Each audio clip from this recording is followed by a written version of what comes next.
Hi குட்டீஸ், ஒரு கதை சொல்ல போகிறேன். பைபிளில் நோவா தாத்தான்னு ஒரு தாத்தா இருந்தாங்களாம். அந்த தாத்தாவுக்கு ஏசப்பாடைய கண்களில் கிருபை கிடைத்ததான். நோவா தாத்தா நீதிமானும் உத்தமனுமா இருந்தாங்களாம். அது மட்டும் இல்லை, ஏசப்பா கூட அவங்க எப்பவும் பேசிக்கிட்டே இருப்பாங்களாம். ஒரு நாள் ஏசப்பா நோவா தாத்தாட்ட சொன்னாங்களாம், பூமியில் பாவங்களும் அக்கிரமங்களும் அதிகமாயிருச்சு, அதனால நான் பூமியை அழிக்க போகிறேன்னு சொன்னாங்களாம். ஆனால் உன்னையும் உன் குடும்பத்தையும் நான் பாதுகாக்க போகிறேன், நான் சொல்கிறபடி நீ பண்ணுன்னு ஏசப்பா சொன்னாங்களாம். நோவா தாத்தாவும் ஏசப்பா கிட்ட, ஏசப்பா நீங்கள் என்ன சொன்னாலும் நான் பண்ணுறேன், நீங்கள் சொல்கிறபடியே பண்ணுறேன்னு சொல்லிட்டு ஏசப்பா சொல்கிறபடியே பண்ணினாங்களாம். ஏசப்பா என்ன சொன்னாங்களாம் தெரியுமா? கொப்பேர் மரத்தினால ஒரு பேழையை உண்டு பண்ண சொன்னாங்களாம். அதனுடைய நீளம் 300 முழமும் அகலம் 50 முழமும் உயரம் 30 முழமும் வச்சு ஒரு பேழையை பண்ண சொன்னாங்களாம்.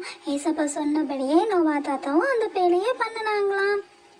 அந்த பேழையை பண்ணி முடித்ததும் நோவா தாத்தா ஏசப்பா கிட்ட, ஏசப்பா நீங்கள் சொன்னபடியே நான் பேழையை பண்ணிட்டேன், இனிமேல் நான் என்ன பண்ணணும் அப்படின்னு கேட்டாங்களாம். உடனே ஏசப்பா சொன்னாங்களாம், ஒவ்வொரு மிருகங்கள், நாட்டு மிருகங்கள், காட்டு மிருகங்கள், எல்லா இதுலேயும் ஊரும் பிராணிகள், பறவைகள் எல்லா இதுலேயும் ஒவ்வொரு ஜோடியாக பேழைக்குள்ள அனுப்ப சொன்னாங்களாம். ஏசப்பா சொன்னபடியே நோவா தாத்தாவும் சிங்கத்தில் ஒரு ஜோடி, கரடியில் ஒரு ஜோடி, புலியில் ஒரு ஜோடி, புறாவில் ஒரு ஜோடி, காகத்தில் ஒரு ஜோடி அப்படின்னு சொல்லிட்டு ஜோடியாக நோவா தாத்தாவும் பேழைக்குள்ள அனுப்புனாங்களாம். பேழைக்குள்ள அனுப்புனதும் ஏசப்பா சொன்னாங்களாம், நீனும் உன்னோட ஃபேமிலியாக எல்லாரும், உன்னுடைய மகன்கள், மகனுடைய மனைவிகள் எல்லாரும் பேழைக்குள்ள போங்கன்னு சொன்னாங்களாம்.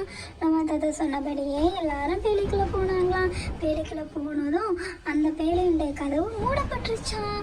உடனே பூமியில மழை பெய்ய ஆரம்பிச்சிருச்சான். 40 நாள் இரவும் பகலும் மழை பெஞ்சிச்சான். அப்போ நோவா தாத்தாக்கு வெளியே இருக்கிற எல்லாரும் நோவா தாத்தாட்ட, கதவை திறங்க தாத்தா, கதவை திறங்க தாத்தான்னு சொன்னாங்களாம். ஆனால் நோவா தாத்தாவால் கதவை திறக்க முடியாது. நோவா தாத்தா சொன்னாங்களாம், ஐயோ நான் கீழ்ப்படிங்கன்னு எல்லாத்துலேயும் சொன்னேனே, யாருமே நான் சொல்கிறத கேட்கலையே, இப்போ என்னால் எதுவுமே பண்ண முடியாதே அப்படின்னு சொல்லிட்டு நோவா தாத்தா சொல்லிட்டாங்களாம்.